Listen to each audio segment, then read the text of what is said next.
예, 오늘 화요일 뉴스 탑10도 우크라이나, 러시아의 전쟁 상황 속보부터 먼저 짚어봐야 할 것 같습니다. 미국의 트럼프 당선인이 최근에 푸틴 러시아 대통령과 통화해서 확전을 자제해달라고 이야기를 했다고 미국 언론이 전했지만 어제 곧바로 러시아의 크렘린궁은 사실 무근이라고 했습니다. 어찌됐건 트럼프 당선인은 그동안 우크라이나가 점령당했던 영토 20%를 러시아에 양보하고 전쟁을 끝나야 한다고 주장했기 때문에요. 오히려 지금 전쟁 상황, 트럼프 등판 전 전쟁이 더 치열해지고 있는 것 같습니다. Значне угруповання російських військ, 50 тисяч особового складу армії окупанта, які завдяки Курській операції не можуть бути направлені на інші напрямки ударів Росії.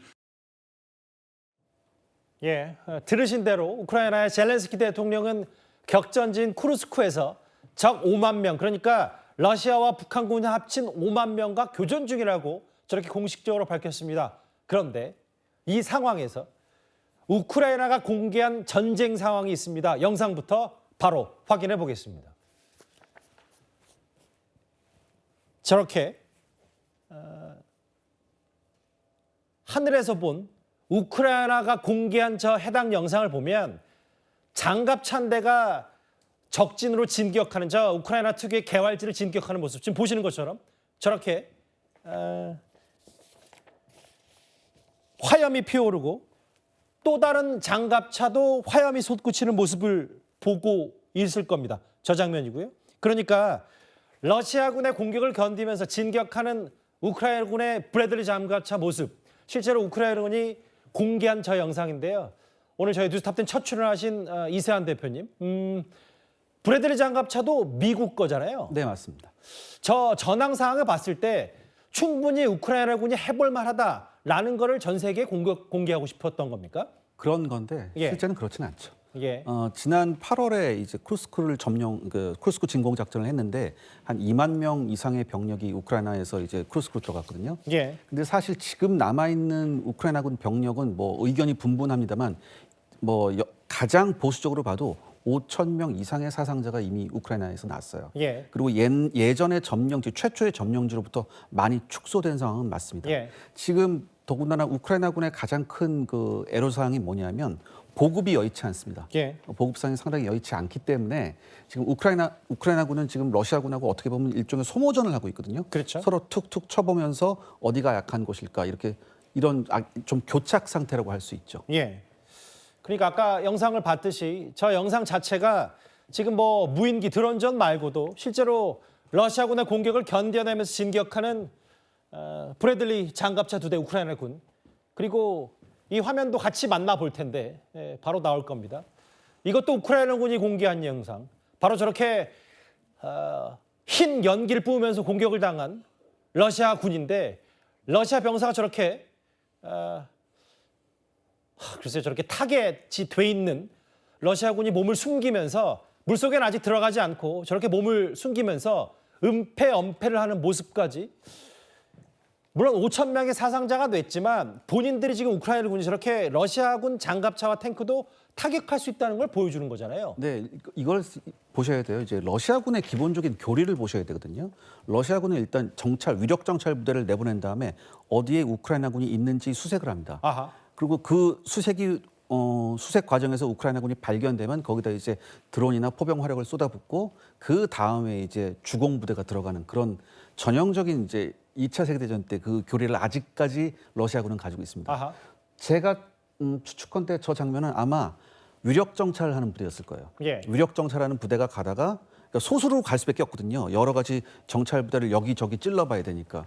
그런 부대가 지금 우크라이나군의 드론이나 뭐 이런 대전차 공격에 걸려서 뭐 저런 상황을 겪는 거라고 좀 보고 있습니다. 그러니까 이세환 대표가 말씀하신 저 장면이요. 잠깐만요. 그러니까 저 장면이 정찰 부대가 지나가다가 저렇게 러시아 장갑차를 보고 타격을 한 뒤에 빨간색 네모 박스, 그러니까 목표 타깃을 잡고 그런 러시아군이 저렇게 차량에서 기어 나오는 몸을 숨기는 모습까지 포착해서 이걸 전 세계에 공개한 거다. 네, 아마 제가 생각컨대 이번에 북한이 파병을 했잖아요. 예. 북한군 파병을 했을 때 가장 그러니까 우크라이나군이 보여주고 싶어하는 게 바로 저런 것 같아요.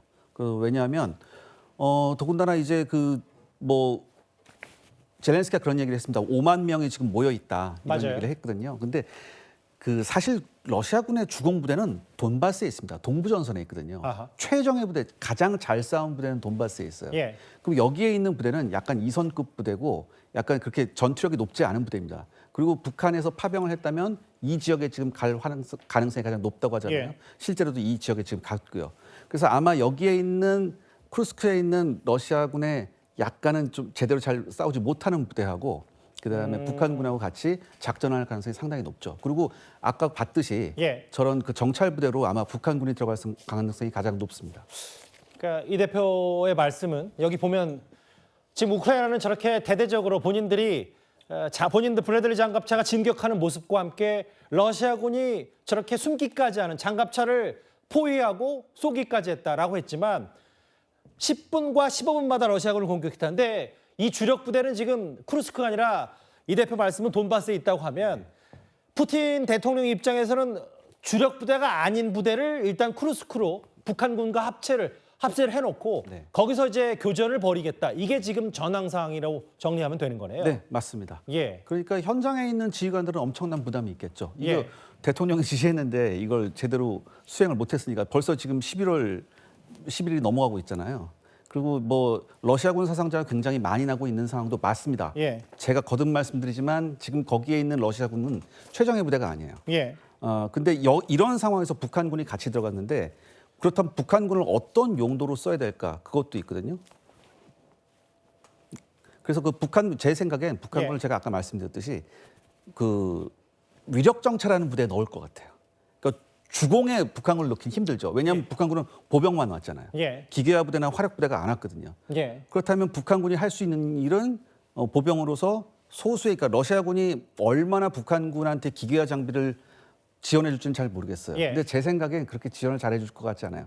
더군다나 중요한 건 예. 보병하고 기계화 장비하고 같이 싸울 때 보존 협동을 해야 되잖아요. 예. 서로 말이 다르잖아요. 아무리 러시아군이 한국어를 배우고 북한말을 배우고 예. 북한군이 러시아를 배웠다 하더라도 실전이 벌어지게 되면 굉장히 당황하게 돼 있습니다. 그렇겠죠. 이런 상황에서 북한군이 과연 제대로 위력 정찰을 수행할 수 있을까는 굉장히 의심스럽고 예. 만약에 북한군이 최초의 우크라이나군과의 교전에서 굉장히 많은 피해를 본다면 지금 우크라이나는 가장 할 일이 뭐냐면 아까 드론 보셨죠? 예. 계속해서 드론을 찍잖아요. 맞아요. 이거를 아마 북한군하고 교전할 가능성이 높은데 다 깔아날 거예요. 그래서 이거를 정확히 찍어서 이걸 아마 전 세계에 뿌릴 겁니다. 그러니까 이제 북한군이 드론에 집중 타격 대상이 되는 거를 전 세계 우크라이나군이 네. 공개할 거다 이 말씀하신 거네요. 실제로 지금 러시아군 사상자가 이 우크라이나 러시아 전쟁 개전 이래 가장 많은 1,770명을 기록했다는 일부 보도까지 나왔는데 다음 화면을 보겠습니다. 김근식 교수님. 네. 그럼 이제 역설적으로 이런 거예요. 땅 따먹기 고지전 얘기가 나오는 게 우리 6.25 때도 하나의 산 봉우리를 두고 북한군, 중공군 왔다가 또 유엔군, 우리 국군 왔다 갔다 했던 것처럼 오히려 트럼프 당선인의 취임 전에 이런 소모전과 땅 따먹기전이 치열할 거란 분석들이 많이 나옵니다. 그렇게 되겠죠. 그러니까 트럼프 대통령이 후보 시절 공약했던 것 중에 하나가 자기가 대통령이 되면 예. 정말 일주일 안에 휴전을 시키겠다는 거였기 때문에 24시간에 휴전을 시키겠다는 것이기 때문에 지금 만약에 당선인 신분입니다만 내년 2월 달에 이제 취임을 하게 되면 트럼프 주재로 인해서 중재로 인해서 어떻게든 러시아와 우크라이나는 휴전을 시킬 가능성이 높습니다. 그렇다면 그렇게 전개되는 국제정치 역학관계를 봤을 때 지금 우크라이나와 러시아 양측은 가장 큰 이점이 뭐냐면 그 종전협정이 완료되기 전에 가능한 한 많은 땅을 차지하는 거죠. 말씀하신 것처럼 우리 6.25 때 사실은 종전협상이 한 2년 이상 지속되면서 그 사이에 얼마나 많은 고지전 전투가 있었습니까? 그러게요. 그런 것들 생각해 보면 이제야말로 사실은 땅 따먹기 해서 한 평이라도 더 얻을 수 있도록 목숨을 건 사투가 벌어질 가능성이 크기 때문에 그 시점에 그 과정에 가장 지금 치열하게 전투가 벌어지고 있는 쿠르스크에 북한군이 가 있다는 것은 그런 의미에서 우리 같은 동포지만 굉장히 위험한 곳에 가 있는 거죠. 그래서 지금 아마도 트럼프 대통령이 정식 취임하는 그때까지 푸틴은 푸틴대로 젤렌스키는 젤렌스키대로 지금 치고받고 있는 이 국경선 중심으로 해서 엄청난 전투가 벌어질 가능성이 크다고 봅니다. 그러니까 아까 이세한 대표 말씀은 결국은 그럼에도 주력 부대를 푸틴 대통령이 쿠르스크 지역에 넣은 게 아니라 북한군 일단 인해 전술격으로 좀 많이 넣은 상태이기 때문에 거기에서의 드론 피해가 많이 우려된다는 전망도 조심스럽게 하셨어요. 트럼프 당선 쪽 얘기는 이렇게 쭉 이어지는 우크라이나로부터 러시아 이 접경지역 1200km 지역에 유럽 군대를 감시시켜서 일종의 비무장지대 이런 휴전안을 좀 냈으면 좋겠다라는 건데 그게 그런 결행이 얼마 안 남았다는 전망도 있고요. 이렇게 트럼프 당선인의 돈줄을 끊겠다는 염포가 그런데 현재 전황에는 우크라이나 전황에는 오히려 더 좋을 거란 관측도 나옵니다. 화면을 만나보겠습니다. I think Zelensky is maybe the greatest salesman of any politician that's ever lived. Every time he comes to our country, he walks away with $60 billion. They said, he will start a war. I'm not going to start a war. I'm going to stop wars. 그러니까 지금 바이든 현 대통령이 트럼프 당선인 취임 전에 의회가 이미 승인한 군사 원조액을 신속히 집행하겠다. 김근식 교수님. 네.